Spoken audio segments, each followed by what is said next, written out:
हाँ तो बच्चों आज हम स्टार्ट करने वाले हैं एक्सरसाइज 3.5 जैसा कि आपको सामने दिख ही रहा है फॉर क्लास 10th RBSC। इसमें क्या बोलना चाह रहा है क्वेश्चन में, इसके बारे में डिस्कस करते हुए क्या बोल रहा है, find the nature of the roots of the following quadratic equation. आपको नेचर फाइंड करना है इसका। अभी तक जो भी हमने क्वेश्चंस करे थे पिछली एक्सरसाइज में 3.4 3.3 तक, उसमें अलग कॉन्सेप्ट था। इसमें रूट्स, हमें nature of the roots find करना है। वहाँ पे मिडिल टर्म स्प्लिट हो रही थी, कंप्लीटिंग स्क्वायर मेथड हो रहे थे, लेकिन यहाँ पे हमें क्या करना है, नेचर रूट्स जो हैं हमारे, रूट्स क्या होते हैं भैया, ज़ीरोज़। क्या होते हैं रूट्स? ज़ीरोज़। उनके नेचर फाइंड करने हैं हमें। तो इसके लिए यहाँ पे कोई मिडिल टर्म स्प्लिट वाला सीन नहीं चलेगा। यहाँ पे चलेगा b² - 4ac, जो कि हमारा होता है is greater than equal to 0। इसको बोलते हैं धराचार्य मेथड। क्या बोलते हैं इसको? धराचार्य। ठीक है, जो भी स्पेलिंग है देख लेना भैया। धराचार्य मेथड है हमारा। यहाँ पे ये दिख रखा है डिस्क्रिमिनेंट, इसको बोलते हैं d = b² - 4ac। इस d को डिस्क्रिमिनेंट बोलते हैं। तो ध्यान रखा करो भाई, हर चीज़ हमें क्या बेसिकली पता होनी चाहिए। अब बात करेंगे भाई ये होता कैसे है, फॉर्मूला लगाया कैसे जाता है। तो सिंपल सी बात है, क्वाड्रेटिक इक्वेशन है, उसमें जो x² का कोएफिशिएंट है वो होता है हमारा a। तो a = कितना हो गया हमारा 2, प्लस का 2 है ना, क्योंकि इसके पहले कोई साइन नहीं है। तो a = कितना आ गया हमारा 2। और ये जो x का कोएफिशिएंट होता है ये होता है हमारा b। और ये जो आखिरी में कांस्टेंट टर्म होती है ये होती है हमारी c। बस यहीं से गेम शुरू होता है b² - 4ac वाला। हाँ भाई, b का स्क्वायर मतलब -3 का स्क्वायर -4, फॉर्मूले का था ना -4ac। a और c कितना है, a हमारी है 2 और c है हमारा 5। तो इसको सॉल्व करा तो -31 आ गया भैया। यही तो प्रॉब्लम है। या तो वो क्या होना चाहिए, b² - 4ac is greater than equals to होना चाहिए। क्या होना चाहिए? Greater than equals to. या तो ये जो b² - 4ac करें, या तो वो 0 के बराबर हो जाए। क्या हो जाए? बराबर, या उससे बड़ा होना चाहिए। अरे भैया नेगेटिव वैल्यू नहीं आनी चाहिए। नेगेटिव वैल्यू आते उसको आगे सॉल्व करने का कोई मतलब ही नहीं रहेगा। लेकिन हमें तो यहाँ पे क्या बताना है, सिर्फ इसके कि ये रियल रूट्स हैं, अदरवाइज नहीं है। Thus given equation has no real roots if it is in the form of = 0 और ग्रेटर देन = 0, दैट मीन्स कि इट हैज़ रियल रूट्स। और उसी के बाद जो मेन धराचार्य का फॉर्मूला है वो लगता है, लेकिन इस फॉर्मूले में नहीं लगाना, क्योंकि यहाँ सिर्फ बोला क्या है, नेचर ऑफ रूट्स फाइंड करने of the following quadratic equation. वो अगले क्वेश्चन में करेंगे इसी एक्सरसाइज के, तो लगे रहो मेरे साथ। हाँ भाई, मेन फॉर्मूला आपको बताता हूँ, x = -b plus minus root में वही b² - 4ac। तो यहाँ सॉल्व करके आओगे ना, उसी को उठा के इस रूट में रख देना, लेकिन रूट निकाल देना उसका। और अपॉन में क्या होता है, 2 × a 2a। तो भैया यहाँ तक पहला क्वेश्चन तो आपका सॉल्व हो गया। अब सेकंड पे आ जाओ। गिवन इक्वेशन क्या है, 2x² - 4x + 3।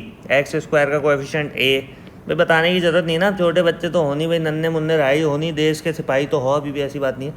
b² - 4ac। हाँ भाई, b² मतलब -4 का स्क्वायर 16, 16 - 24 जो कि -8 आ गया। और ये वापस कह रहा है, thus given equation has the no real roots because it is in the form of negative number. Negative number में ना, इसलिए या तो पॉजिटिव हो जाए 0 के बराबर, और 0 से नीचे सारे नेगेटिव होते ही हैं। Given equation is 2x²। x² का कोएफिशिएंट कितना भी है, 2 है ना। x का कोएफिशिएंट है 1, और ये जो कांस्टेंट हमें -1 है। एक चीज़ हमेशा ध्यान रखना, चाहे प्लस वाली डिजिट उठा के, प्लस वाला साइन उठा के रखो, नहीं रखो, नेगेटिव वाली डिजिट जरूर उठा के रख देना, क्योंकि नेगेटिव ही तो बहुत बड़ा रोल प्ले करता है। हाँ भाई, b² कितना हो गया, 1 का स्क्वायर -4 × 2 × -1। तो देखो 1 का स्क्वायर तो 1 हो जाएगा, ये माइनस जब इस माइनस से टकराएगा ना, मल्टीप्लाई हो गया तो प्लस बन जाएगा। और 4 × 2 = 8, 8 × 1 = 8, कितना आ जाएगा भैया, 9 आ जाएगा। क्या आ जाएगा, 9। तो देखो इसी तरीके से देखते हैं। और मैंने यहाँ पे स्लाइड्स बना रखी है भैया, टेंशन ना लो। ये तो थर्ड वाली स्लाइड आ गई। ये देखो यहाँ पर जो है हमें यहाँ पे दिखा रखा है भाई 1 + 8 आया था ना। हाँ भाई, ये हमें ध्यान रखना है कि यहाँ पे आ गया था 1 + 8 = 9 हो गया था। 9 is greater than 0, that means कि hence root of the equations are real and distinct. हाँ भाई, रियल एंड डिस्टिंक्ट मतलब आपको ये है कि भाई रियल निकल गया और इसका सॉल्यूशन निकल सकता है। दैट मीन्स ये है, given equations are this and this, comparing it with quadratic equation this and this. ठीक है, ये लिख सकते हो आप, आपकी लिखने की इच्छा है। Comparing it with the quadratic equation ax² + bx + c। समझ ही गए होगे a b c क्यों लिख रखा है, क्योंकि जो x का कोएफिशिएंट होता है वो a होता है, x का कोएफिशिएंट b होता है, और जो कांस्टेंट टर्म होती है वो c होती है। भाई b² - 4ac रख दिया। भाई कितना हो गया, 4 का स्क्वायर, और ये माइनस का 4 × 1 = 4, 4 × 4 = 16, 16 में 16 कैंसिल हो गया, 0 आ गया।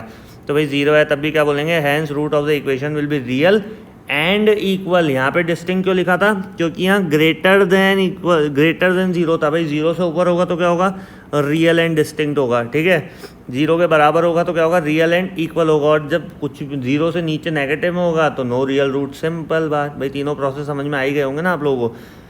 अब बात करेंगे भाई गिवन इक्वेशन क्या दे रखी है, ये दे रखी है, इसमें भी उठा के रख दो खटैक से जल्दी से, हैं भाई। 25 - 40 अगर होगा, ये सब कुछ आपको पता चल ही रहा है, ए बी सी है। 5 का स्क्वायर कितना है भाई, बी स्क्वायर -4ac, माइनस में आ गया 4 2 8, 8 5 40, माइनस का 40, -15 नेगेटिव, तो क्या लिख देंगे, not real. This root of the equation are not real लिख के छोड़ना है, बस सिंपल था। अब यहाँ पे आके दिक्कत आएगी आप लोगों को, क्या कि अरे कॉन्स्टेंट टर्म तो 1/3 में आ गई, कोई दिक्कत नहीं भैया।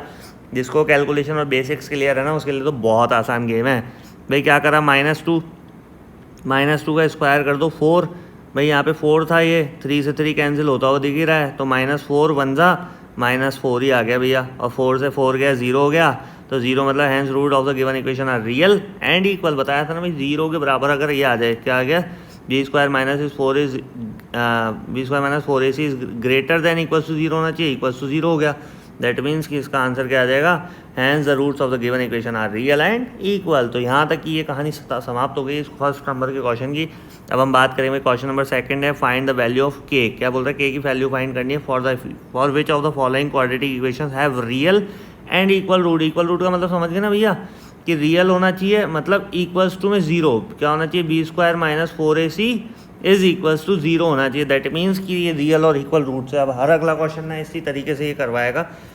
तो आपको क्या करना है कि जब क्वाड्रेटिक इक्वेशन सॉल्व करोगे तो उसमें इक्वल्स टू में 0 रख देना, तो के की वैल्यू आ जाएगी। देखो भैया कैसे करना है, बता ही देते हैं भाई। के एक्स को x से मल्टीप्लाई किया, के एक्स स्क्वायर आ गया, फिर के एक्स को -2 से किया, -2 के एक्स आ गया, और ये प्लस का 6 आ गया।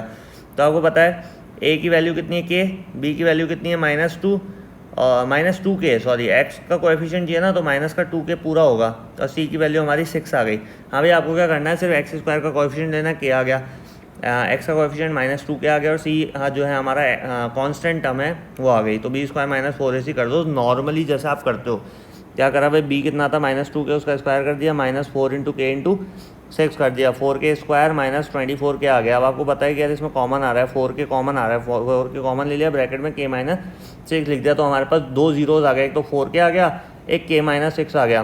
तो हमने 4k को अलग सॉल्व कर देंगे और k -6 को अलग सॉल्व कर देंगे। देखो k -6 को अलग सॉल्व करा, इक्वल्स टू में 0 रख दिया, तो ये 6 इधर आया, माइनस का प्लस हो गया, तो k की वैल्यू एक क्या आ गई हमारे पास, 6 आ गई। और दूसरी k की वैल्यू क्या आ गई, 4k वाली थी ना, 4k इक्वल्स टू में 0 रखा, k इक्वल्स टू 0, और ये जो 4 मल्टीप्लाई में था ये डिवाइड में चल जाएगा, तो 0 को किसी से भी डिवाइड कर लो, k की वैल्यू तो 0 रहेगी। तो k की वैल्यू क्या आ गई, for the equal roots k is equals to 0 because k is equals to 0 is not possible. हाँ भाई, k की वैल्यू 0 पॉसिबल नहीं है, इसलिए हमने एक्चुअल k की वैल्यू क्या मानी है, k इज इक्वल टू 6। हमेशा ध्यान रखना कि भाई जब भी k की वैल्यू होगी 0 होती, तो यार आपको पता है यार k की वैल्यू 0 रखना है, इसका मतलब आखिरी में आंसर क्या आ जाएगा, सिर्फ 6। अगर यहाँ पे भी मैं 0 रख दूँ, है ना, यहाँ पे भी मैं k की वैल्यू 0 रख दूँ, यहाँ भी k की वैल्यू 0 रख दूँ, तो ये दोनों तो आपस में 0 हो ही जाएंगे। आखिरी में बचेगा क्या, सिर्फ प्लस का 6, जो कि एक क्वाड्रेटिक इक्वेशन को नहीं दर्शाता है। तो यहाँ पे 2 वैल्यूज़ आएंगी, अगर 0 आए तो उसको इग्नोर करना, और जो बाकी जो वैल्यू आएगी पॉजिटिव में नेगेटिव में जो भी, उस पर ध्यान देना। तो गिवन इक्वेशन में क्या बोल रहा है भाई, एक्स स्क्वायर -2 ब्रैकेट में, इसको भी वही करना है आपको, क्या कि भाई एक्स का कोएफिशिएंट लिख लो उठा के, -2k + 1, -2 ब्रैकेट में k + 1। एक्स स्क्वायर का कोई भी कोएफिशिएंट नहीं होता, जब भी कोई भी कोएफिशिएंट नहीं होता 1 मानते हैं। सी हमारा कोई भी कोएफिशिएंट नहीं है, 1 मानेंगे, लेकिन 1 नहीं, यहाँ पे तो सी क्या है, कांस्टेंट टर्म होती है, तो सी का कोई भी कोएफिशिएंट नहीं है, मतलब पूरा का पूरा सी का होता है हमारा वो नंबर, कांस्टेंट टर्म होती है, तो k स्क्वायर इसको ले लिया। समझना बात को ध्यान से, यहाँ पे फर्स्ट में एक्स स्क्वायर का कोएफिशिएंट a होता है, एक्स का कोएफिशिएंट होता है, और फिर जो कांस्टेंट टर्म होती है वो तो पूरी की पूरी सी होती है ना, इसलिए k स्क्वायर लिया इसने यहाँ। तो b स्क्वायर -4ac करना है भाई, b कितना था, ये -2 ब्रैकेट में k + 1 का होल स्क्वायर -4 × 1 × k स्क्वायर। तो ये तो कितना हो जाएगा, 4 × 1 = 4, 4k स्क्वायर हो गया। और यहाँ पे जब इसको सॉल्व करेंगे तो हो गया क्या भाई, ये k + 1 का होल स्क्वायर है ना, पहले इसकी आइडेंटिटी खुलेगी, और ये -2 का स्क्वायर भी क्या हो जाएगा, 4 का स्क्वायर हो जाएगा। थोड़ा सा स्वच्छ भारत अभियान चला लें, देखो आपको अच्छे से समझ में आ जाएगा।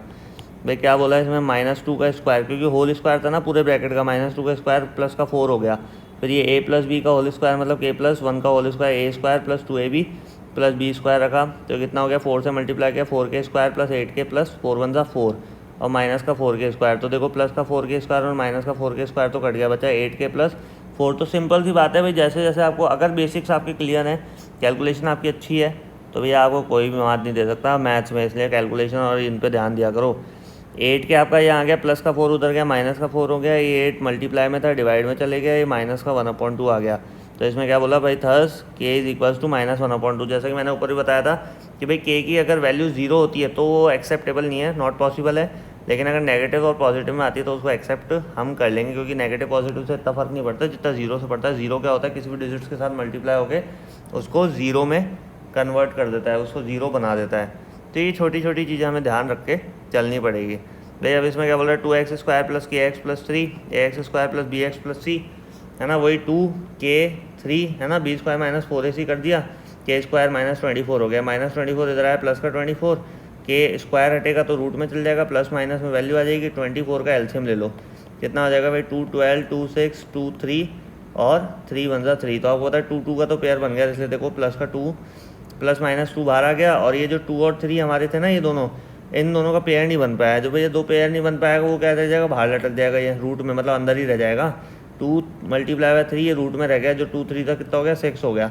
तो हमारा आंसर कितना है, एक बार तो प्लस में 2√6, एक बार माइनस में 2√6, जो कि इसने लिख दिया प्लस माइनस 2√6। हमेशा ध्यान रखना रूट के बाहर की वैल्यू ना इसी तरीके से लोकेट करते हैं। अब बात करें भाई गिवन इक्वेशन कितनी है, ये रहा और ये रहा। भाई आप क्या करना है, x² छोड़ना है या x छोड़ना है, और कॉन्स्टेंट टर्म तो पूरी की पूरी हमें साथ में लेनी है। तो भैया दूसरी स्लाइड पे चलते हैं, देखो यहाँ पर पूरा आपको समझ में आ जाएगा। भाई क्या करा, comparing it by the ax² bx + c। a हमारा था k+1, b था हमारा -2 k-1 और c की वैल्यू 1। भाई इसमें भी वही कर दो भाई, -2 का स्क्वायर 4 हो गया, फिर k-1 मतलब a² + b² -2ab, और ये माइनस का 4ac। भाई यही था ना, -4ac है, ये पूरा a और ये c, इसको सॉल्व कर दिया भाई। 4 को k से किया 4k, फिर 4 को 1 से किया, 4 1 जा 4। तो यहाँ पे पूरा सॉल्व होने पे कितना आ गया, 4k² + 4 - 8k। तो भाई थोड़ा स्वच्छ भारत बना लें और एक एक स्टेप को ध्यान से देखो भाई क्या हो क्या रहा है, दिमाग लगाओ दिमाग। भाई -2 का स्क्वायर किया, कितना हो गया, 4 हो गया, फिर a² + b² -2a भी लिख दिया, फिर -4 यूँ क्यों रखा है इसने, k+1 को 1 से मल्टीप्लाई किया, k+1 ही रह गया। फिर 4 को पहले k से किया, फिर ये माइनस देखो इस प्लस से टकराया तो ये माइनस आ गया, फिर ये 4 1 जा 4, 4 1 से हुआ तो ये 4 1 जा 4 हो गया। अब आपको यहाँ दिख रहा है भाई ये 4k² है, 8k - 4k कितना हो जाएगा, 8k - 4k कितना होता है भैया, 4k ही तो होता है। अब यहाँ पे हमें छोटी छोटी चीज़ें ध्यान रखनी पड़ेंगी, उनके बारे में मैं डिस्कस करता हूँ भाई इसने किया क्या आखिरी में, हो सकता है कुछ गलती कर रखी है उसने। तो वो देखेंगे भाई 4k² यहाँ था, +4 था, ठीक है, देखो प्लस का 4 माइनस का 4 कैंसिल हो गया, माइनस माइनस क्या होता है, प्लस होता है, इसलिए माइनस का 12 के लिख रखा है इसने। 8 और 4 कितना हो गया, 12 हो गया, और 12 के हो गया। अब इसमें भी 4k कॉमन आ रहा है और इसमें भी 4k कॉमन आ रहा है, क्योंकि 4 की टेबल में 12 आता है ना, तो इसमें 4 कॉमन आ रहा है, इसमें भी 4 कॉमन आ रहा है, इसलिए 3 बचेगा यहाँ, 4 3 जा 12 होता है ना। तो इसने क्या ले लिया, 4 यहाँ पे कॉमन लेके निकल गया ये। तो अब बात करेंगे फिर 4k कॉमन आ गया, बचा k-3, सबको पता ही चल रहा होगा। तो हमारे पास एक तो वैल्यू आ गई 4k और एक आ गई हमारी k-3। तो भाई इसने 4k इक्वल्स टू क्या कर दिया 0, k इक्वल्स टू 0/4, और मैंने आपको बताया 0 वाली वैल्यू तो हमें लेनी नहीं होती, इसलिए 0 वाली सेंस k इज इक्वल्स टू 0 तो छोड़ो, और दूसरी जो वैल्यू हमारे पास k-3 is equals to 0, k equals to plus का 3। तो देखो इसने बोल रखा है for equal roots k is equals to 3 since k is equals to 0। तो हमें ये जो ध्यान रखना है भाई क्या, कि हमें 0 वाली वैल्यू नहीं लेनी, हमें पॉजिटिव और नेगेटिव वाली लेनी है, इसमें लिखा नहीं है क्योंकि बार बार एक चीज़ बताएगा नहीं वो। इसी तरीके से हमें ये 5th वाला क्वेश्चन है भाई, x² है, k+1 है, ये 1 है, तो आपको इसको खुद को करना है, दिमाग लगाओ भाई, सिंपल सी बात है, k+4 a हो गया, k+1 b हो गया, और c हमारी वैल्यू हो गई भाई b² हो गया, a² + b² + 2ab माइनस का 4, जब k से मल्टीप्लाई 4k, और k+4 को अगर 1 से मल्टीप्लाई करोगे k+4 ही आएगा, तो 4 को k से करा और 4 को 4 से करा 16 आ गया। तो यहाँ पे सारी चीज़ें उसी तरीके से हो रही है अगर देखा जाए तो। अब बात करें k² 2k 4k, भाई प्लस का 2k और माइनस का 4k माइनस का 2k लाएगा क्योंकि माइनस की डिजिट बड़ी है 4 है ना, और प्लस का 1 माइनस का 16 माइनस का 15 लाएगा क्योंकि माइनस का 16 बड़ा था। तो k² - 2k - 15 आ गया, एक तरह से क्या हो गया, हमारी क्वाड्रेटिक इक्वेशन में आ गई। तो भाई क्वाड्रेटिक इक्वेशन का तो क्या करना होता है, मिडिल टर्म स्प्लिट करना होता है। ये एक नई चीज़ देखने को मिली हमें यहाँ पर जो अभी तक नहीं आ रही थी। भाई k² और 15 का कितना हो जाएगा, -15 का k²। तो ऐसे दो नंबर ढूंढो कि जिनको मल्टीप्लाई करने पे तो क्या है माइनस का 15 k² और जिनको प्लस माइनस करने पे बीच वाली टर्म आ जाए -2k। तो क्या करेंगे, k² ये आ गया -5k + 3k। देखो दिमाग लगाओ, -5k और प्लस 3k को अगर मल्टीप्लाई करोगे तो माइनस प्लस माइनस 5 3 15 और के स्क्वायर, के और के स्क्वायर हो जाएगा। तो ये हमारा आ गया माइनस का 15k स्क्वायर। और इसी को अगर हम माइनस करके चलेंगे, अगर इसी को हम माइनस करेंगे तो माइनस प्लस क्या होता है हमारा, माइनस होता है। ये देखो -5k प्लस 3k कितना हो जाएगा, माइनस का 2k। अब आपको पता है के और के कॉमन आ रहा है, कॉमन ले लो, बचा k-5 अंदर बचेगा, सिंपल सी बात है। यहाँ पे 3 कॉमन आता है क्योंकि 3 की टेबल में 15 आता है, तो बचा क्या k, और 3 की टेबल में 15 कितने टाइम में आता है, 5 टाइम में, और ये प्लस माइनस से टकराया तो क्या हो गया, माइनस में बदल गया। और ये सही है या नहीं है, इसको पहचानने के लिए मिडिल टर्म स्प्लिट को एक सिंपल सा मैंने तरीका आप लोगों को बता रखा है कि भाई ये दोनों ब्रैकेट सेम आने चाहिए, k-5 दोनों कॉमन आ गए, कॉमन लिख दिया, बाकी बचा क्या, k+3 बच गया, k+3 हमने यहाँ लिख दिया। तो इसमें बोलेंगे क्या कि for equal roots d is equals to 0, क्या है भैया, for equal roots d is equals to 0, 0 होना चाहिए इक्वल्स टू, तभी तो इक्वल्स टू में 0 रखा है ना भाई। क्वेश्चन याद करो, उसमें क्या बोलता है, रियल एंड इक्वल होना चाहिए। तो एक बार तो k-5 के इक्वल्स में 0 रख दोगे, प्लस का 5 आ जाएगा, और k+3 के इक्वल्स में 0 रख दोगे तो माइनस का 3 आ जाएगा। तो हमारे आंसर क्या हो गया, k की वैल्यू या तो 5 होगी या -3 होगी। तो दो पॉसिबिलिटी एक्सप्रेशन आ गए हमारे पास, है ना, दो पॉसिबल आंसर्स आ गए। गिवन इक्वेशन क्या है भैया, ये भी वही है। तो इसी तरीके से हमारा लास्ट क्वेश्चन है, ये क्वेश्चन नंबर 2 का, जो कि ख़त्म हो जाएगा इसके बाद। तो इसके बाद अगले वीडियो में मिलेंगे हम क्वेश्चन नंबर 3 लेके, 3 और 4 और 5 भाई 3 क्वेश्चन और रह जाएंगे इस एक्सरसाइज के।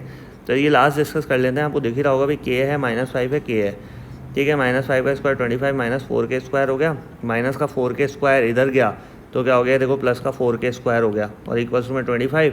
अब आपको बताइए 25 और ये मल्टीप्लाई में 4 था, डिवाइड में चले गया, रूट में चले गया, प्लस माइनस में क्या आ गया, 5/2 आ गया। तो एक बार तो प्लस में लिख दिया 5/2, एक बार माइनस में लिख दिया 5/2। तो चीज़ें क्या है, सिंपल है, बस थोड़ा सा दिमाग लगा के भाई गणित जिसकी सही चलेगी ना, गणित मतलब कैलकुलेशन वर्क और हर चीज़ को स्टेप बाय स्टेप बेसिक्स के साथ ध्यान रखोगे तो मेरी गारंटी है आपको मैथ्स में कहीं भी किसी प्रकार की कोई दिक्कत नहीं आने वाली। तो अगर आप लोगों को ये वीडियो समझ में आया हो, थोड़ा लंबा खिंच गया होगा मानता हूँ, लेकिन चीज़ें बहुत प्रैक्टिकली समझ में आपको आ चुकी हैं। तो अगर वीडियो समझ में आया तो लाइक कमेंट शेयर सब्सक्राइब करना ना भूलिए, और लोगों तक ज़्यादा से ज़्यादा पहुँचाओ, जिससे मैं आने वाले समय में और भी अच्छे से अच्छे वीडियो आप लोगों के सामने ला सकूँ। राधे राधे।